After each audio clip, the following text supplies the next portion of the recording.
Prosseguindo no estudo de história da igreja, estamos na lição 4, vamos para o item 3 do material didático, a história de Irineu de Lyon. Bom, lembre-se o período que nós estamos vivendo, próximo do ano 177 da era cristã. Nesse período estava ocorrendo uma grande peste e nós vimos como os cristãos estavam sofrendo, né? Como os cristãos estavam sofrendo. Inclusive teve um período de grande mortandade nessa cidade de Lyon. E vimos também que o principal pastor, né, dessa cidade, ele foi morto. Esse Irineu de Lyon, que vai surgir agora, é exatamente o homem que, segundo a história, substitui o pastor morto naquela perseguição.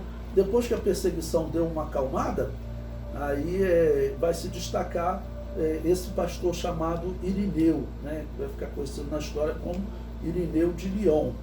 Ele, segundo a história, viveu ali entre o ano 130 e 202 da era cristã. A perseguição ocorreu no ano 177. Bom, Irineu de Lyon, depois eu vou colocar também lá no grupo para vocês, ele escreveu muitas coisas, né? Nós não sabemos sobre a morte dele, não sabemos se ele foi martirizado, né? Isso realmente não temos detalhes sobre a vida dele, mas umas obras que ele escreveu, bem interessantes, elas ficaram para a história. Então depois eu vou publicar lá no grupo também, para quem quiser guardar, quem quiser ler. Eu guardo aqui na minha biblioteca, né? Mas se em algum momento vocês forem fazer algum trabalho em algum lugar precisar, eu tenho os livros da maioria desses autores, né? Eu tenho eles em PDF para poder fazer leitura, né?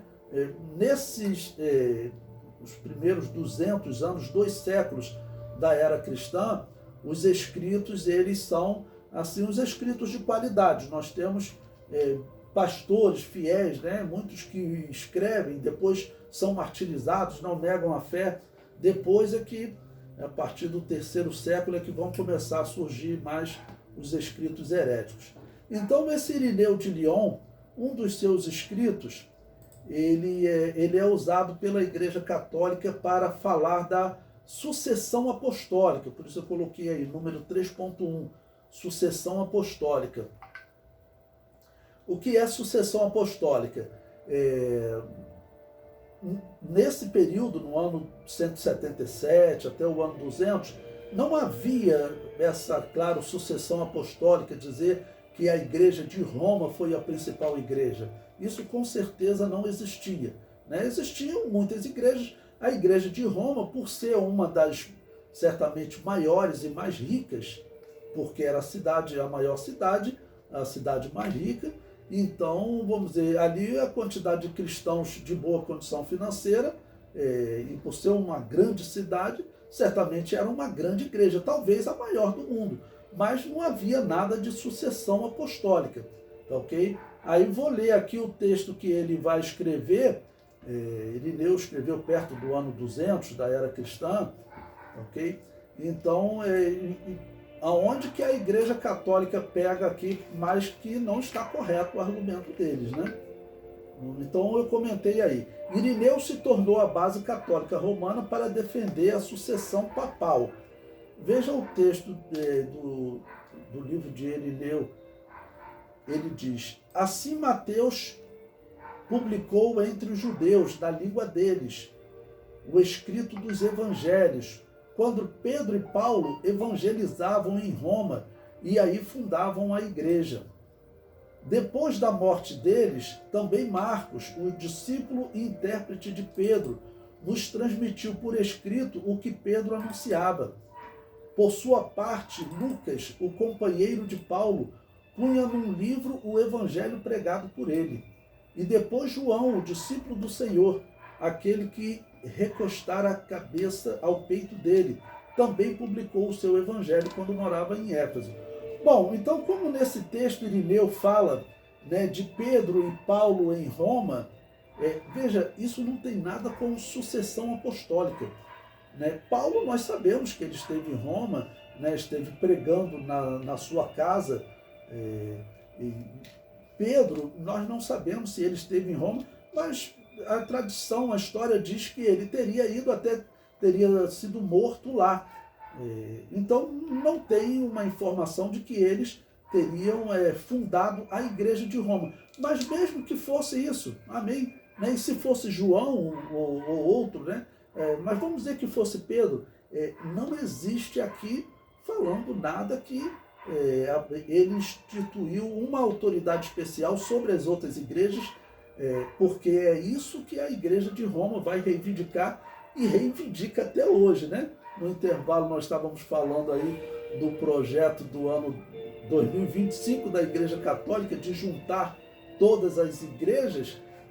A Igreja Católica, ela continua com esse projeto até hoje, e ela quer dizer que nesse momento ali nascia com Pedro a Igreja Católica, né? E é claro que isso não está acontecendo, e como eu disse, Pedro pode até ter fundado, ter sido o primeiro, né? Mas não existe nenhuma informação histórica sobre isso. Diz que eles estavam, vamos dizer, fundando a igreja, não diz nem que seria especificamente a igreja de Roma. Eu acho que se eles tivessem feito isso pelo tempo que o apóstolo Paulo esteve preso lá, isso teria sido citado, né? Ou o apóstolo Paulo, na sua carta aos Romanos, teria citado Pedro. Então, essa citação de Irineu, por que eu fiz questão de anular, ou mostrar que esse texto não tem base nenhuma para a chamada sucessão apostólica? Porque Irineu de Lyon, ele é uma pessoa assim que eu vejo com bons olhos, né? Nós vimos que ele faz comentário até sobre pentecostalismo, né? Sobre dons espirituais, é o que nós vamos ver agora no próximo tópico, tá bom? O número 3.2, dons espirituais. Veja o que ele diz. Por isso o apóstolo diz, falamos de sabedoria entre os perfeitos, chamando perfeitos os que receberam o Espírito de Deus e que falam todas as línguas graças a este Espírito. Como ele fazia e como ainda ouvimos muitos irmãos na igreja que possuem o carisma profético e que pelo Espírito falam em todas as línguas, revelam as coisas escondidas dos homens para a sua utilidade e expõem os mistérios de Deus. São estes que o apóstolo chama de espirituais, porque são espirituais pela participação do Espírito, mas não por uma expulsão e supressão da carne. Então veja, essa citação aqui de Irineu de Lyon, eu considero assim importantíssimo, porque vocês sabem que nós somos uma igreja pentecostal e muitos perguntam por que o pentecostalismo ele ficou assim sumido na história. Então, o pentecostalismo ele não ficou também só no livro de Atos. Então, nós temos esse exemplo aqui de Irineu de Lyon. Vimos que um pouco antes, cerca de 20 anos antes dele escrever, nós vimos que aquela ata dos mártires lá de Lyon, aquela carta, ela fala também do carisma, né? O carisma dos apóstolos, que seria aqui o que ele chama de carisma profético. O carisma está ligado aos dons, né? Aos dons espirituais. Então, essa citação de Irineu de Lyon é muito interessante. Irineu, ele parece ser um cristão de verdade, daqueles, como eu disse, que começarão a aparecer daqui para frente, homens completamente hereges, com coisas como ensinos horríveis, tá bom? Já Irineu, não, por isso eu botei esses dois tópicos. Bom, segundo a história, ele deve ter morrido próximo do ano 202 da era cristã, mas ninguém sabe, na verdade, como ele morreu. Não existe documento dizendo que ele foi martirizado ou de uma morte comum. Nada se sabe sobre a morte de Irineu, só que ele teria morrido próximo do ano 202 da era cristã.